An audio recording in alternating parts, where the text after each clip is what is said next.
Hi hello കൂട്ടുകാരെ, എല്ലാ കൂട്ടുകാർക്കും പുതിയൊരു വീഡിയോയിലേക്ക് ഹാർദവമായ സ്വാഗതം. നമ്മളുടെ എല്ലാവരുടെയും വീട്ടിൽ ഇതാ ഇതുപോലെ ഫ്രൈ പാൻ ഉണ്ടാവും. നമ്മുടെ ഫ്രൈ പാൻ്റെ ഒക്കെ അടിയിൽ ഇതാ ഇതുപോലെ കറ പിടിച്ചിട്ടുണ്ട്. നമ്മൾ എത്ര കഴുകിയാലും വൃത്തിയാവാതെ ഇങ്ങനത്തെ അടിയിൽ ഇങ്ങനെ കറ പിടിച്ച് ഇങ്ങനെ കറുത്തിരിക്കുന്നുണ്ടാവും. അപ്പം നമുക്കിത് വാങ്ങിയതുപോലെ പുത്തനാക്കി എടുക്കാം. എന്ത് ചെയ്യണമെന്ന് നോക്കാം. ഇങ്ങനെയൊക്കെ കറ പിടിച്ചിരിക്കുമ്പോൾ തന്നെ ആരെങ്കിലുമൊക്കെ വന്നാൽ നമ്മൾ വൃത്തിയില്ലാതെ കഴുകി വെച്ചേക്കുന്നത് പോലെയൊക്കെ തോന്നുമല്ലേ. നമ്മൾ എത്ര കഴുകിയാലും വൃത്തിയാകാത്ത ഈ ഫ്രൈ പാൻ നമുക്ക് നല്ല വൃത്തിയാക്കി എടുക്കാം കേട്ടോ. അതിന് നമുക്ക് വേണ്ടത്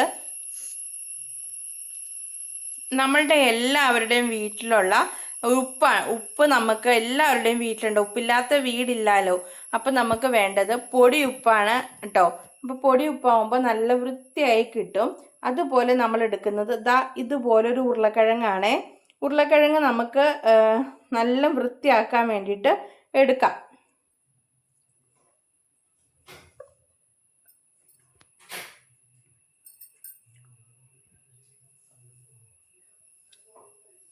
ഇപ്പം ഈ ഒരു ഉരുളക്കിഴങ്ങും കൊണ്ടാണ് നമ്മൾ ഈ ഫ്രൈ പാൻ്റെ ഈ പുറം ഭാഗം വൃത്തിയാക്കി എടുക്കുന്നത് കേട്ടോ. അപ്പോൾ ഇതിന് മുന്നേ ഉള്ള വീഡിയോസ് കാണാത്ത കൂട്ടുകാരൊക്കെ നമ്മുടെ ചാനലിലെ വീഡിയോസൊക്കെ കാണുക. ഒരുപാട് ടിപ്പുകളും വീഡിയോകളും നമ്മൾ ചാനലിൽ ചെയ്തിട്ടുണ്ട്. അതൊക്കെ കണ്ട് സപ്പോർട്ട് ചെയ്യാൻ മറക്കരുത് കേട്ടോ. അപ്പോൾ നമുക്ക് വീഡിയോയിലേക്ക് കിടക്കാം. എന്താണ് ചെയ്യുന്നത്, എങ്ങനെയാണ് ചെയ്യുന്നത്, എല്ലാവരും ഫുള്ളായിട്ട് വീഡിയോ കാണാൻ മറക്കരുത്. എങ്കിലേ ഉള്ളൂ നിങ്ങൾക്കിത് എങ്ങനെ ചെയ്ത് നല്ല വൃത്തിയായിട്ട് നമ്മുടെ ഫ്രൈ പാൻ എടുക്കാമെന്ന് നോക്കാം. അപ്പം നമുക്കിതാ ഈ ഉരുളക്കിഴങ്ങ് മുറിച്ചെടുക്കുകയാണ്. ഇതിൻ്റെ പകുതി മതി, നമുക്കിത് ഫുള്ളായിട്ട് വേണ്ട. ഇങ്ങനെ ഒരു ഉരുളക്കിഴങ്ങ് എടുത്തിട്ടുണ്ട്. ഈ ഒരു പീസ് ഉരുളക്കിഴങ്ങ് മതി നമുക്കിത് വൃത്തിയാക്കി എടുക്കാൻ വേണ്ടിയിട്ട്. ഇനി നമുക്കിതിൻ്റെ മേലേക്ക് ഇതുപോലെ ഉപ്പ് വിതറി കൊടുക്കാം.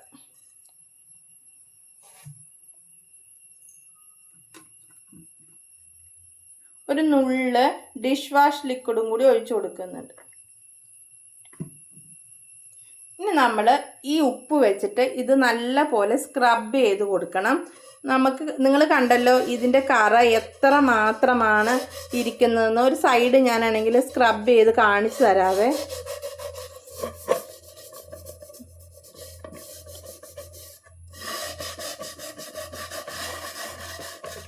ഇത് കണ്ടോ, ഇവിടുത്തെ കറ കണ്ടോ പോകുന്നത്.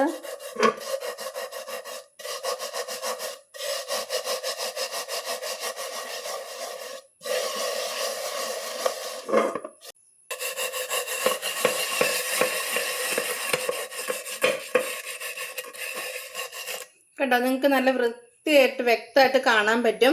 ആ കറ പിടിച്ചിരുന്ന ഭാഗത്ത് കണ്ടോ, ആ കറയൊക്കെ പോയി നല്ല ക്ലിയറായി വരുന്നത് കണ്ടോ. ഇതിപ്പോൾ കുറേ നാളുകളായിട്ട് നമ്മൾ കഴുകാതെ അങ്ങനെ വെച്ചുകൊണ്ട്, അതായത് അടിഭാഗം നമ്മൾ കഴുകിയാലും ആ എണ്ണമയം ഇതൊക്കെ ഉള്ളത് നല്ല ഒട്ടിപ്പിടിച്ചിരിക്കുമായിരുന്നേ. കണ്ടോ, നമ്മൾ ഉപ്പിട്ട് ഉരയ്ക്കും തോറും ആ ഭാഗത്തെ കറകളൊക്കെ പോയി നല്ല വൃത്തിയായി വരുന്നുണ്ട്.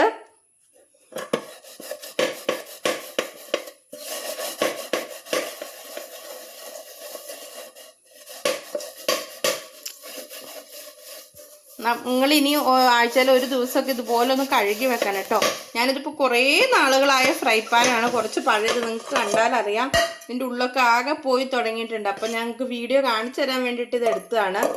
കണ്ടോ, ഇതിൻ്റെ ഓയിൽ ഇരുന്ന് കറ പിടിച്ചിരുന്ന ഭാഗം നമ്മൾ ഉപ്പും ഇതും കൂട്ടി ഉരതിയപ്പോൾ തന്നെ നല്ല വൃത്തിയായി കിട്ടുന്നുണ്ട്. അപ്പം എല്ലാവരും ഒന്ന് ചെയ്ത് നോക്കുക. നിങ്ങൾക്കൊക്കെ ഉപകാരപ്പെടുന്ന വീഡിയോ ആയിരിക്കും. എല്ലാവരും ചെയ്ത് നോക്കിയിട്ട് നിങ്ങളുടെ അഭിപ്രായം കമൻറ്റ് ബോക്സിൽ ഇടാൻ മറക്കരുത്. ഞാൻ കുറച്ച് അധികം ഉപ്പിട്ടിട്ട് ഉരച്ചെടുക്കുന്നുണ്ട്. കാരണം ഇതിപ്പോൾ കുറേ പഴയ ഒരു ഫ്രൈ പാൻ ആയതുകൊണ്ട് കുറച്ച് നേരം നിന്ന് ഉരച്ചിട്ടാണ് വൃത്തിയാക്കി കിട്ടുള്ളൂ. പക്ഷേ നിങ്ങളുടെയൊക്കെ ഒരാഴ്ച ഓളം നമ്മൾ ഉരച്ച് കഴുകാതെ ഇരുന്നിട്ട് കുറച്ചൊക്കെ പുതിയ ഫ്രൈ പാനുകളൊക്കെ ആവില്ല. അപ്പം ഇങ്ങനെ കറ പിടിക്കുമ്പോൾ തന്നെ ഇതുപോലെ ഉരച്ച് കഴുകി കൊടുത്താൽ നല്ല വൃത്തിയായി കിട്ടും. വേണ്ടോ, ഇപ്പോൾ ഇത് കുറേ കാലം ആയ ഫ്രൈ പാനാണ്. ഇത് ഞാൻ ചെയ്ത് നോക്കി നിങ്ങളെ കാണിച്ചു തരാമെന്ന് വിചാരിച്ച് കാണിച്ചു തരികയാണേ. അപ്പോൾ ഇത് കണ്ടോ, അത്യാവശ്യം നല്ല പോലെ കറയൊക്കെ പോയി നല്ല വെളുത്ത് വേഗം കിട്ടുന്നുണ്ട്. ഞാൻ ഇടയ്ക്കിടയ്ക്ക് കുറച്ച് ഉപ്പ് ഇങ്ങനെ ഇട്ട് കൊടുക്കുന്നുണ്ട് കേട്ടോ. അതുകൊണ്ടാണ്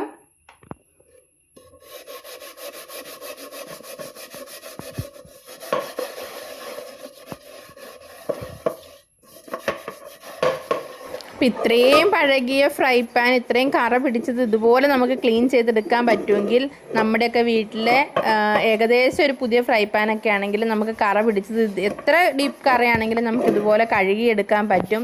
എല്ലാവരും ട്രൈ ചെയ്ത് നോക്കണം.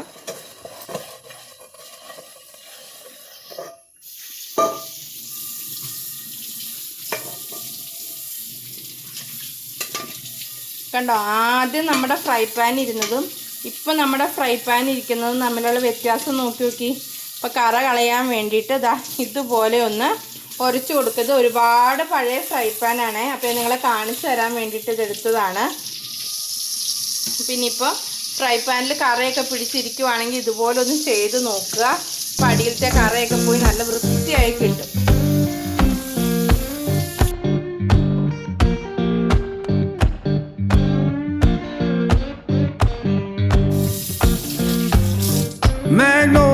കണ്ടോ, ആദ്യം നമ്മുടെ ഫ്രൈ പാൻ ഇരുന്നതും ഇപ്പം നമ്മുടെ ഫ്രൈ പാൻ്റെ ബാക്ക് വശം ഇരിക്കുന്നതും നോക്കി നല്ല ഭംഗിയിൽ കിട്ടിയിട്ടുണ്ട്. അപ്പം എല്ലാവരും ഒന്ന് ചെയ്ത് നോക്കുക. എന്നിട്ട് നിങ്ങളുടെ അഭിപ്രായം അറിയിക്കാൻ മറക്കരുത്. ഇത് കുറച്ച് അധികം ഉപ്പിട്ടിട്ട് കൊടുത്തിട്ടുണ്ട്. ഇത് നമ്മൾ ആഴ്ചയിൽ ഒരു ദിവസമൊക്കെ കഴുകിയാൽ നല്ല വൃത്തിയായി കിട്ടും. ഇത് കുറേ നാളുകളായിട്ട് ബാക്ക് വശം ഇങ്ങനെ വലിയ തേച്ച് കഴുകാതിരുന്നതാണ് കേട്ടോ. അപ്പം ഡീപ്പ് ക്ലീനൊക്കെ ചെയ്യേണ്ടവർ ഇങ്ങനെയൊന്ന് ചെയ്ത് അഭിപ്രായം അറിയിക്കാൻ മറക്കരുത്. നല്ലൊരു വീഡിയോ ആയിട്ട് കാണാം. ബൈ.